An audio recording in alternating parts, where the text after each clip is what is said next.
Welcome everyone to Jimmy John's Field here in Utica, Michigan for the 2024 USPBL Championship game presented by our credit union, featuring the number 4 seed Birmingham Bloomfield Beavers and the number 1 seed and the defending champs, the Utica Unicorns.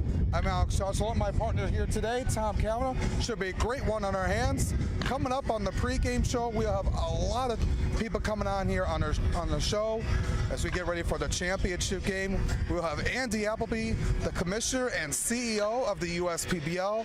We'll have John Dombrowski, the coach of the Birmingham Bloomfield Beavers, as they look to cap off what has been an incredible run to these playoffs and a turnaround and look to become the second 4 seed to win it all here in the USPBL.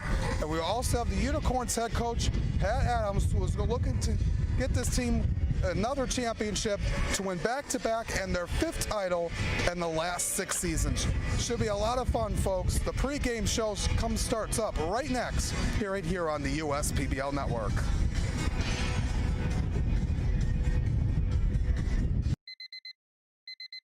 Time doesn't heal all wounds. Hard work, perseverance.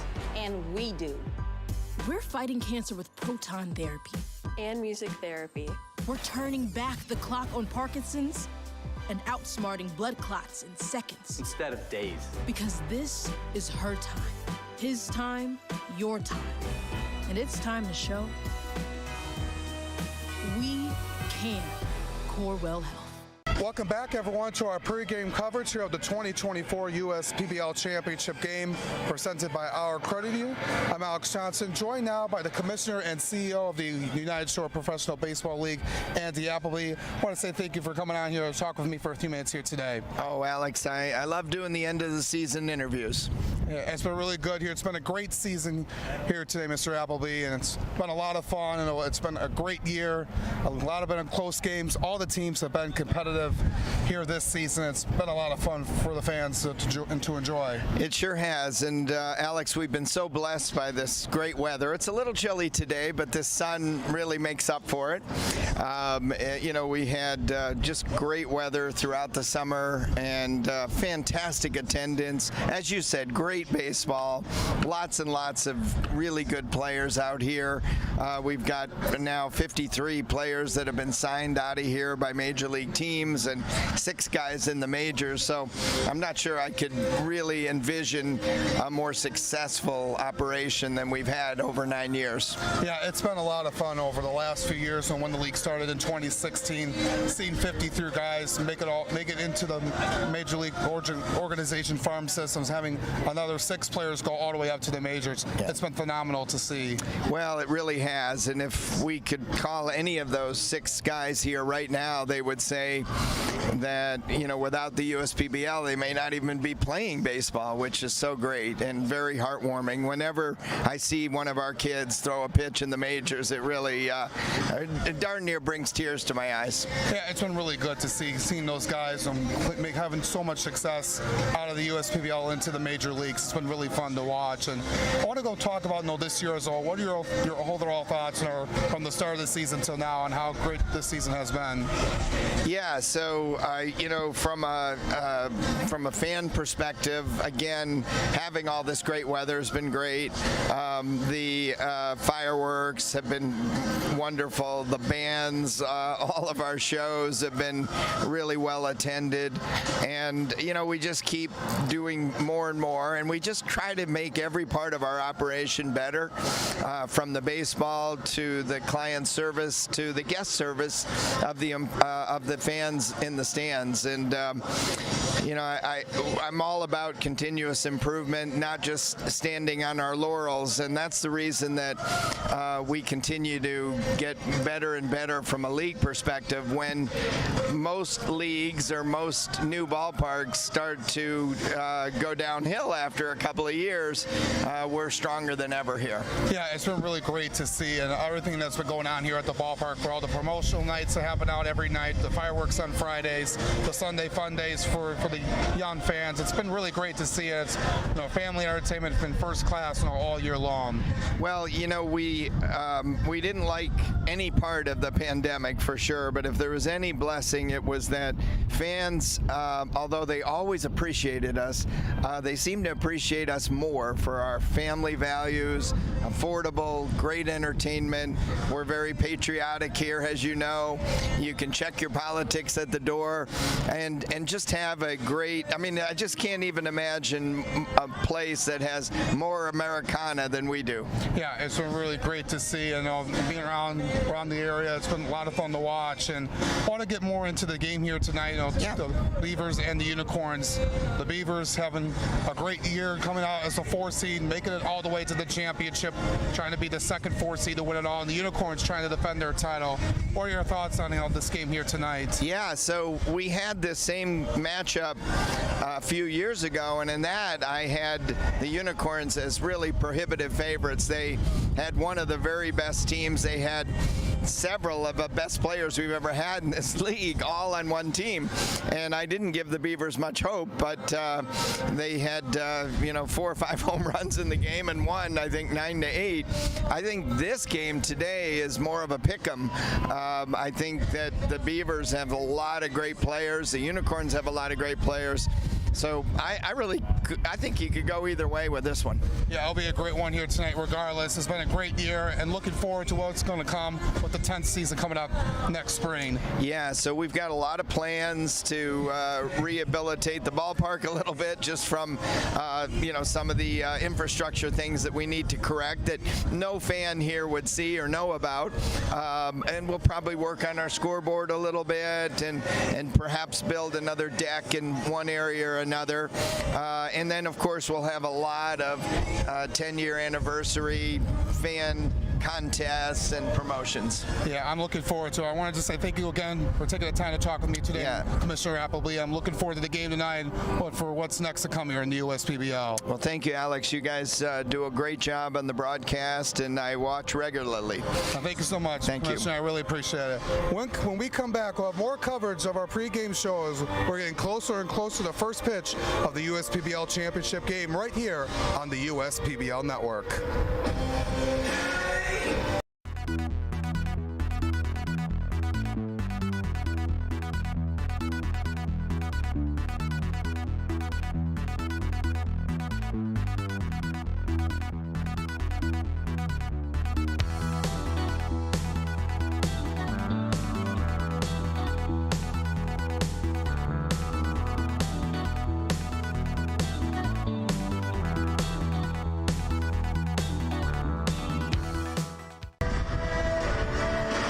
Back into Championship Saturday from the USPBL Network pregame show. We're joined here by Beavers manager John Diesel Dombrowski. Coach, let's talk about your journey here. I mean, you guys knock off 2 of the best teams. You knock off the Hoppers. You take down the Mammoths. And your starting pitchers come out with 21 strikeouts in both games. Put yourselves in the best spot to win.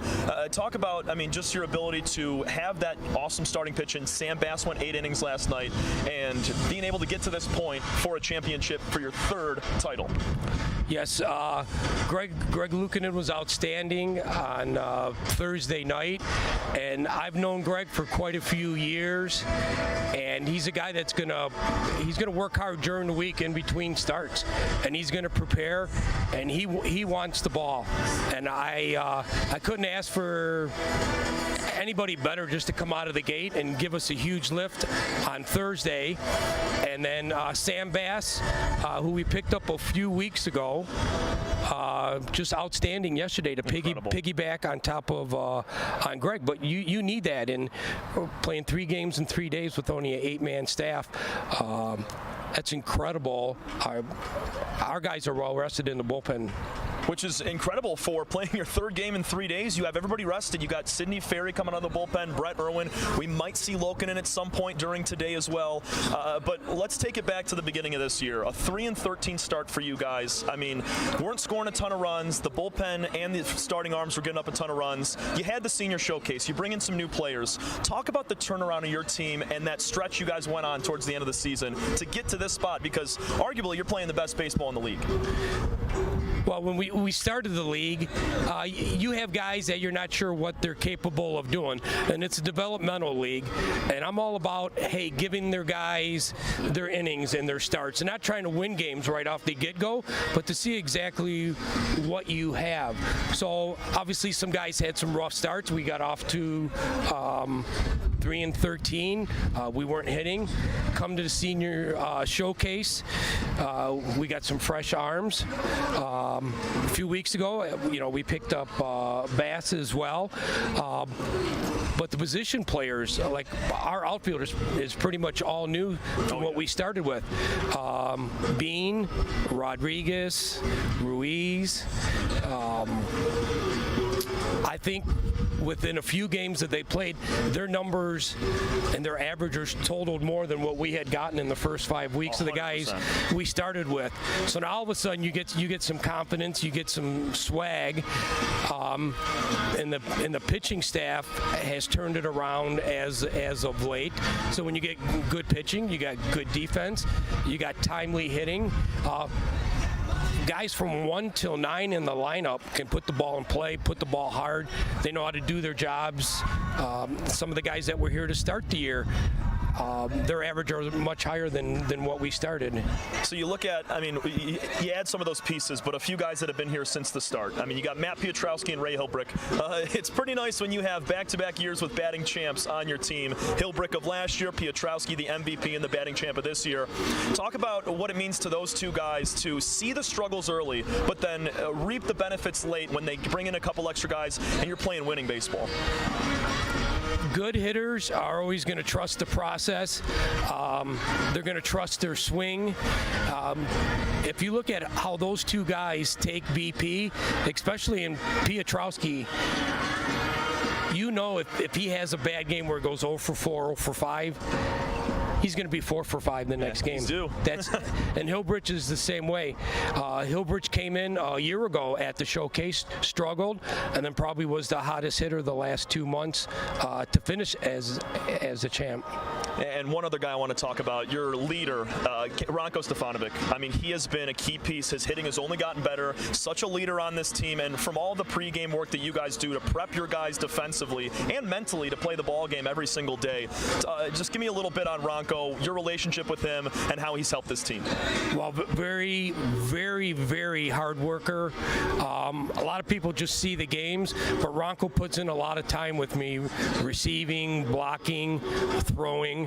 And I think when your players see what your leaders are doing to get ready, it's very easy to not take the extra reps to receive, or when you put in the extra work, and it's sort of like being a quiet leader. They see the benefits, how Ranko's batting average has climbed since it was the first 5-6 weeks of the season. I think you've seen in the playoffs here timely hits or sacrifice flies that he's had to enable us to score some runs. Yes, sir. Coach, appreciate your time tonight. John Diesel Dombrowski, the manager of the Birmingham Bloomfield Beavers. Tyson Johnson's going to get the start tonight for the Beavs. They're looking to win their 3rd title. It's the 8th season for Coach John. Let's see if they can get it done tonight against the Unicorns. When we come back, we got another interview from the USPBL pregame show. The Dave & Buster's method is designed to help you unlearn adulthood and discover the funner you hidden within you. The you that doesn't think about adult things and stuff. Ashley, I don't want to hear anything about your car registration when we're at Dave & Buster's. Okay. The you want to be. Let the Dave & Buster's method illuminate you. Begin the method today with 5 free games. You know you want to. Welcome back, everyone, to our pregame coverage. We are just moments away from the 2024 USPBL Championship game presented by our credit union. I'm Alex Johnson, now joined by the assistant head coach of the Utica Unicorns, Patrick Adams. So I thank you for taking the time to talk with me here today for a few minutes. Pleasure to be here. Yeah, absolutely. I just want to first talk about congratulations, you guys getting it to this point, coming in as the defending champs from a season ago. It's going to be a lot of fun here tonight as you try to look to defend your title here tonight. It really is. We got a ton of returners, guys that won the championship last year, and some new guys that hear the cool stories of last year and and want to be a part of it. Yeah, I want to talk about your journey here. You came into the season early on as the defending champs. You guys have played a lot of grit and grind games. So you were held well by your pitching, your defense. Your offense have picked it up over the last few weeks of the season to get to this point. And how do you think your team has grown from the beginning of the season till now? I think that pitching and defense has been instrumental this year. Our pitchers carried us through the playoffs last year, and we got a bunch of the same guys this year, and they're doing a fantastic job. A lot of workload, a lot of innings in relief, but everybody's doing their job. Defense is phenomenal. I think one of the growth areas this year has been our bats. We started out slow. We were one of the lowest run producing teams, and we were winning with pitching and defense, like you said. And I think the bats really ticked up a notch towards the end. We made some changes and got some good players in here. So yeah, absolutely. You were led the way by Jared Weber and Austin Ochoa, who were at the top of the league in their respective categories with hits and home runs. And you also had guys come in later on in the season like Marcus TTLE, Andre Demontrol, and many other guys who have really stepped it up and have gotten here to this point here on the last day of the season. Yeah, that's right. Those guys have been instrumental to our success. Yeah, absolutely. Talk about how you were able to have those strong pitching and fielding that has guided you up here to this point. Well, I think in a league like this, you got your 3 starters and really only 5 bullpen guys. So it's really the 5 bullpen guys have to be ready to go. And if there's a situation where there's a big blowout game where we got to use a lot of arms, kind of puts the bullpen behind the 8 ball a little bit. I think our guys responded terrifically this year by staying healthy, maintaining their bodies, and staying in shape. Yeah, absolutely. You had guys like Matt Colucci, Tristan Harvin, Danny Denz, Garrett Bonnet, Jace Baughman.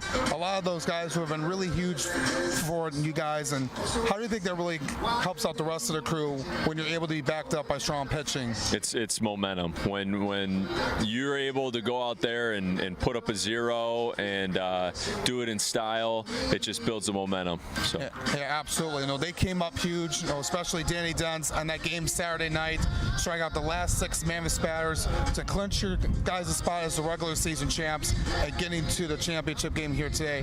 How did your team really felt after getting that win last Saturday and bringing home as regular season champions and moving over here to the championship here today? Yeah, that was huge. Danny's performance, the whole bullpen's performance was terrific that day. And you know what? I think that we wanted to play in the championship game, and we knew that if we won that game last Saturday, it'd give us a bye to the championship game, give us an opportunity to play here, which is the ultimate goal at the beginning of the season. So we knew how big it was, and we're grateful we got the job done. Yeah, absolutely. You guys got down early on in the game, down 3-0 to the Mammoths in the first inning, but you guys held on and played the rest of the game on and able to take the lead and eventually the victory. And that was really been the message for you guys. You guys have played a lot of come from behind games. How are you guys able to do that on a consistent basis? Resiliency, belief in each other. I think that we got a great group of guys that know what needs to be done and don't panic too early. Get ready here into the championship game here tonight. You guys had a week off to prepare. Kind of a different scenario where you were last year. You came on as the assistant coach late on last season. You guys were the 4th seed and won it all by winning 3 games. How is it different for you guys this year, having that week off to prepare for just this one game to win it all? There's pros and cons for sure. When you play on Thursday and Friday and you're able to win those games, it gives you the momentum going into the championship game. Whereas, we've just been sitting for a week. So there's definitely pros and cons. The good thing, though, we're all rested. We understand that we were in the Beavers' shoes last year, so we understand how big a role momentum it plays. So we're just got to be out there and stop their momentum and gain some of our own. Yeah, one last question I want to have here is, what are you looking for here tonight? How are the guys have been doing as they look to get ready to try to defend their title here today and go back to back? Yeah, team baseball, moving runners, getting guys in, and just great performances by all our pitchers. Don't be surprised if we use every last one of them today. They deserve it, and they're they've been our, the great performers for us this year. Hey, absolutely. It's going to be a great one here tonight. Coach Pat Adams, it's been great talking with you, and I really appreciate taking the time talking to me here today. Good luck to you guys here tonight. Yeah, thanks so much. It's going to be Logan Lee on the bump here tonight. He's going to look to guide the rest of the team and the Unicorns to another championship here tonight. Our pregame show continues after this here on the USPBL Network. Andy Appleby. I'm the owner and CEO of the USPBL. We're a 4-team league. We play at Jimmy John's Field in Utica, Michigan. Tryon has a wealth of resources that we can tap into when unique HR issues arise, even including visa and immigration issues related to our players. Tryon has helped us to get our baseball season up and running every year and has made a difficult task much easier. That's why we rely on Tryon. You can always rely on Tryon.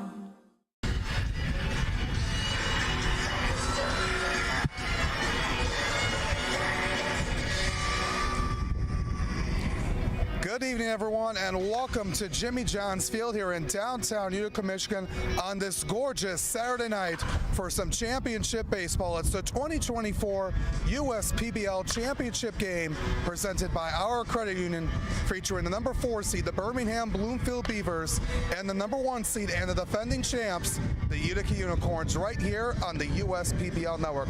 Alongside Tom Cavanaugh, I'm Alex Johnson. Thank you for tuning in to this pregame show of the championship game. It's going to be a great one on our hands here tonight, Tom, as both of these teams looking to capture the trophy here right behind us. The Unicorns, the defending champs, have had a great season so far. The Beavers are coming in as the 4 seed, has had an incredible run in these playoffs, looking to hold this trophy for the 4th time in their team history. Utica, as they were the 1 seed, they got a big win last weekend against the Westside Woolly Mammoth to secure that 1 seed and have a bid to the championship game. They have not played in a full week, Alex. This is a team that is, they've been clicking on all cylinders the last few weeks. Their pitching staff is great. Their bullpen is unbelievable. We're going to name a lot of those guys later in the pregame show. We're going to talk to Coach Pat Adams with the Unicorns. And Utica, Jim Essien finds a way to put his program back in the championship game. And you look over at this Beaver squad. My goodness, this is a team that's playing with house money right now. They knocked off the Hoppers in a close game earlier this week. They took down the Mammoths last night dominantly, 8-0. We're going to talk about the key players on that side for the Beavs. They had a great outing from Sam Bass as he went 8 innings, 11 strikeouts. It's going to be a great day for baseball. I don't know who's going to win this ball game one bit because the Beavers, they're playing better than anybody, and the Unicorns, they're the top dog. Yeah, it was just great to see how the Beavers have turned it around here over the last few weeks, especially in these playoffs, knocking off 2 of the top teams, the number 3 seed Hoppers, the number 2 seed Mammoths. Both teams have really powerful offenses and really shut them down. Really good with Greg Lokinen and Sam Bass on the mound the last 2 nights, and they were just impressive. Yeah, when your starting pitchers in 2 playoff games go out and hurl 21 strikeouts combined between Lokinen and Bass, that puts you in a pretty darn good position to win a ball game. And they had great swings all around. Blake Bean, he's had RBIs in the first 2 games. Pablo Ruiz with 6 RBIs last night. These guys are just showing out offensively, and it's been the pitching staff that has really came through for them, has shut down 2 of the best offenses with the Mammoths and the Hoppers, and they're going to stack up against another tough Utica team that does not go down easy. The Unicorns find ways to grind through ball games, score runs, and really find a way to win a low-scoring ball game.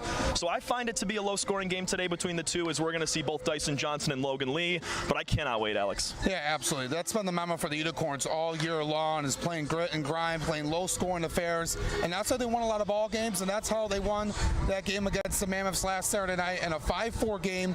Got down 3-0 in the first inning, but it didn't faze them at all, and they were just really happy when they won that game Saturday night and being the regular season champs and getting an automatic spot here to the championship here today. The difference in that ball game for the Unicorns was the bullpen.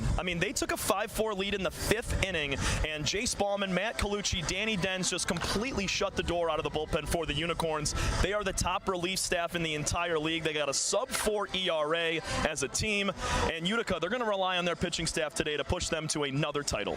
Yeah, absolutely. That has been the name of the game all season long. Their pitching, their defense has been